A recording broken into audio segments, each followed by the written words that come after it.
আজকের খুব তাড়া, হাতে একদম সময় নেই, খুব তাড়াতাড়ি রান্নাটা সারতে হবে, তাহলে আজকের এই রান্নাটা শুধুমাত্র তোমাদের জন্য। নমস্কার, কেমন আছেন সবাই? আশা করি সবাই খুব ভালো আছেন, আমিও খুব ভালো আছি।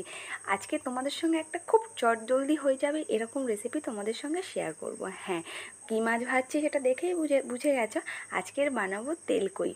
আজকের কই মাছের সাইজগুলো একটু ছোট ছিল, অসুবিধা নেই। আমি কই মাছটা ভালো করে ধুয়ে বেছে পরিষ্কার করে ফ্রিজের মধ্যে রেখে দিয়েছিলাম। এবার ফ্রিজ থেকে বার করে লবণ হলুদ মাখিয়ে ভেজে নিয়েছি।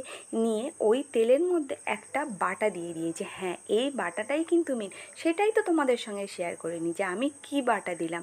শোনো, এটার মধ্যে আমি দিয়েছি জিরে, আদা, টমেটো আর কয়েকটা কাঁচা লঙ্কা। ভালো করে পেস্ট করে রেখেছিলাম। কোনো কাজ নেই, যেই তেলে আমরা মাছটা ভাজবো ওই তেলের মধ্যে কোনো কিছু ফোড়ন দেওয়ার দরকার নেই। ডিরেক্ট যেই বাটাটা বানিয়ে রেখেছি এই বাটাটা আমরা দিয়ে দেবো।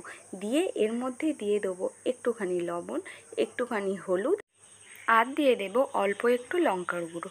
লঙ্কার গুঁড়োটা অপশানাল, দিতেও পারো না দিতেও পারো, কারণ বাটার মধ্যে কাঁচা লঙ্কা বাটা দেওয়াই আছে, কিন্তু আমি কালারের জন্য অল্প একটু লঙ্কার গুঁড়ো ইউজ করেছি। এবার আর কোনো কাজ নেই, সুন্দরভাবে কষাতে থাকো যতক্ষণ না তেল ছাড়ছে। আর আমি যে জারটার মধ্যে আমি পেস্টটা বানিয়েছিলাম ওটার মধ্যে অল্প একটু জল দিয়ে ধুয়ে আমি মশলার মধ্যে দিয়ে দিলাম। এবার সুন্দরভাবে একটু গ্যাসের ফ্লেমটাকে আস্তে দিয়ে আর সুন্দরভাবে কষিয়ে নেব।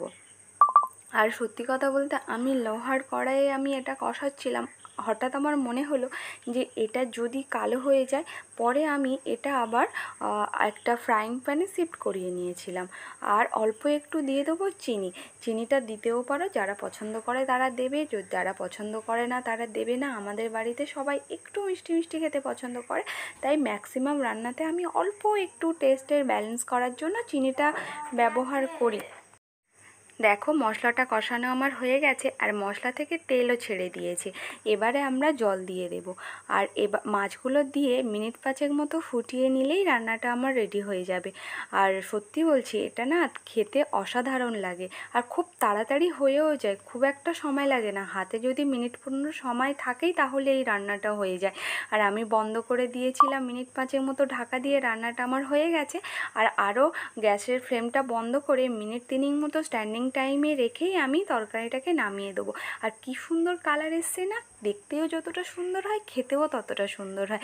যাই হোক, ভিডিওটা কেমন লাগলো অবশ্যই জানাবেন। আর সবাই ভালো থাকবেন, সুস্থ থাকবেন আর সবাইকে ভালো রাখবেন। আজ তাহলে আসি, দেখা হচ্ছে পরের ভিডিওতে।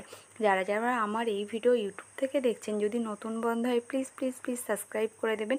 আর যারা যারা আমার এই ভিডিও ফেসবুক থেকে দেখছেন, যদি ফলো করার না থাকে তাহলে প্লিজ ফলো করে দেবেন। আর আমার ভিডিওগুলো কেমন লাগছে অবশ্যই জানাবেন।